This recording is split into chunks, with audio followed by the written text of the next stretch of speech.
ایک صاحب کی دوستی ہو گئی ایک فقیر سے، مانگنے والے سے، اور بڑی پکی دوستی ہو گئی، اور فقیر مانگ مانگ کر پیسے جمع کرتا تھا، اور اس انسان کے پاس جس سے دوستی ہو گئی تھی بطور امانت کے رکھتا تھا، آپ کے پاس رکھو، جمع کرتا رہا، ایک مدت ہو گئی، پھر اس نے آنا چھوڑ دیا،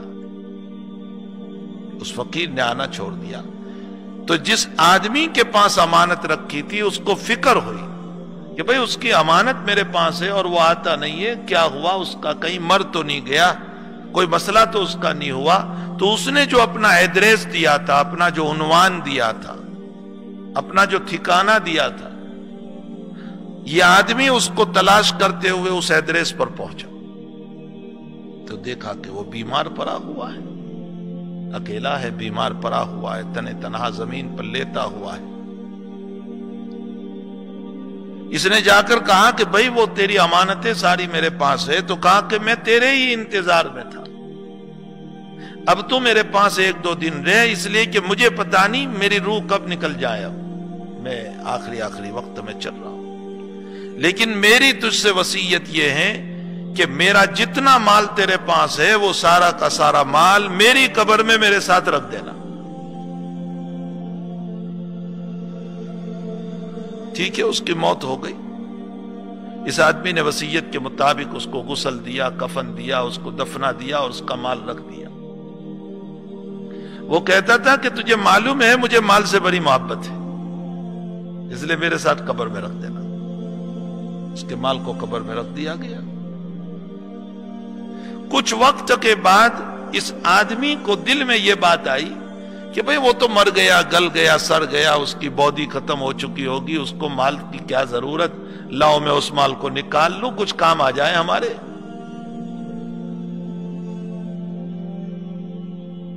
اس لیے یہ آدمی اس کی قبر پر گیا اور اس کی قبر پر جا کر قبر کھودی اور اس کے اندر پیسے نکالنے کے لیے اترا، تو وہ پیسے جو ہیں اس کے بدن کے اوپر چپکے ہوئے تھے۔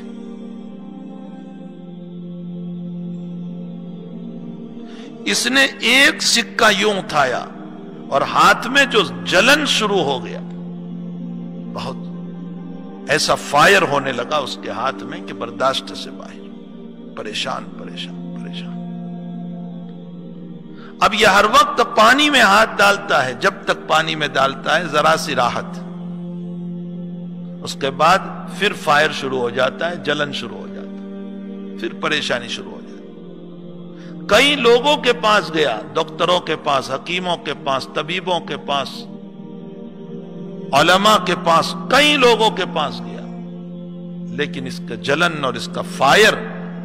ختم ہونے کے لیے تیار نہیں۔ تو اس کو پتا چلا کہ حضرت شاہ عبدالعزیز صاحب محدث دہلوی رحمت اللہ علیہ بہت بڑے بزرگ، صاحب کشف و کرامت، بہت بڑے بزرگ،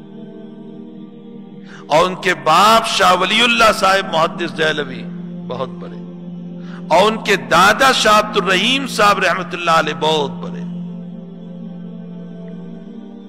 تو کسی نے بتایا کہ جاؤ تم شاہ عبدالعزیز صاحب کے پاس دعا کرانے کے لیے،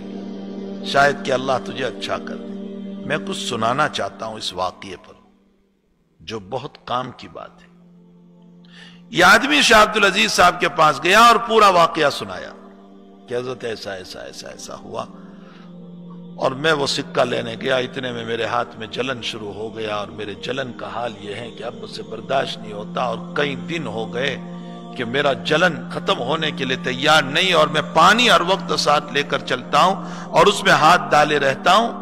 جب تک پانی میں ہاتھ رکھتا ہوں ذرا سا ٹھیک ہوتا ہے، جب پانی سے ہاتھ نکال لیتا ہوں پھر وہی حالات شروع ہو جاتے ہیں، حضرت دعا فرمائیے۔ تو حضرت مراقبے میں بیٹھے اور اس کے بعد فرمایا کہ پیارے، یہ جو تیرے ہاتھ میں جلن آیا ہے یہ جہنم کی آگ کا اثر ہے، اس لیے کہ اس کے پیسوں پر جہنم کا عذاب ہو رہا تھا اس کو،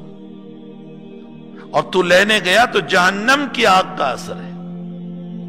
اور ظاہر سی بات ہے کہ حدیث شریف میں ہے کہ یہ مشکل ہے، اللہ سے دعا کر تو۔ جب حضرت نے فرمایا کہ مشکل ہے دور ہونا، تو وہ رونے لگا، بہت رونے لگا، بہت رونے لگا، آنسوؤں کی بھرمار ہو رہی تھی، خوب رو رہا ہے، خوب رو رہا ہے۔ تو جب اس کے آنسو بہت نکلے تو حضرت نے فرمایا یہ تیرے آنسو جو نکلے ہیں نا اس کو ہاتھ پہ لگا دے، یا ہاتھ پہ لگا دے۔ اس نے ہاتھ پر لگایا اور 2 منٹ میں ہاتھ اچھا ہو گیا، جلن ختم۔ وہ کہنے لگا حضرت یہ کیا کرامت ہو گئی آپ کی کہ آج کئی وقت سے میں اس فائر اور آگ کو لے کر چل رہا تھا، 2 منٹ میں کیا ہو گیا؟ فرمایا میں نے کچھ نہیں کیا، میرے آقا صلی اللہ علیہ وسلم کا فرمان ہے کہ جہنم کی آگ کو اگر کوئی بجھا سکتا ہے تو وہ رونے والے کے آنسو بجھا سکتے ہیں۔ یہ جہنم کی آگ کا اثر تھا، جب تو رویا ندامت کے ساتھ تو آنسو جو نکلے اور تو نے آنسو کو اپنے ہاتھوں پر لگایا، یہ حدیث کی برکت سے ان آنسوؤں نے جلن کو ختم کر دیا۔ یہ ہے یہ جو آنکھ کے آنسو ہیں نا اتنے قیمتی۔